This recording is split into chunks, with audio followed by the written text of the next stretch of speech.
চন্দনযাত্রা হলো একটি হিন্দু ধর্মের উৎসব। অক্ষয় তৃতীয়ার দিন থেকে এই উৎসব পালন করা হয়।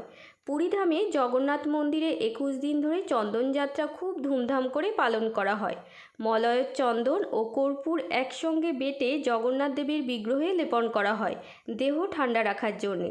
এই একই কারণে বাড়িতে গোপালের বিগ্রহ থাকলে চন্দনযাত্রা পালন করতে হয়। চন্দনযাত্রা চলাকালীন ছোট্ট গোপালকে সকালে স্নান করিয়ে সারা দেহে কেশর চন্দন লেপন করে ফুল দিয়ে সাজিয়ে দিতে হয়। সারাদিন চন্দন লাগানো থাকবে, রাতের দিকে সেই চন্দন তুলে দিতে হয়, না হলে আবার আমাদের ছোট্ট গোপালে ঠান্ডা লেগে যেতে পারে। এইভাবে প্রতিদিন পালন করতে হয়। কেউ 21 দিন পালন করে, কেউ 14 দিন, আবার কেউ বা 7 দিন। চন্দনযাত্রা চলাকালীন গোপালকে ফল, বিভিন্ন শরবত ইত্যাদি দিয়ে ভোগ নিবেদন করতে হয়। এই গরমে গোপালের দেহ যেন ঠান্ডা থাকে।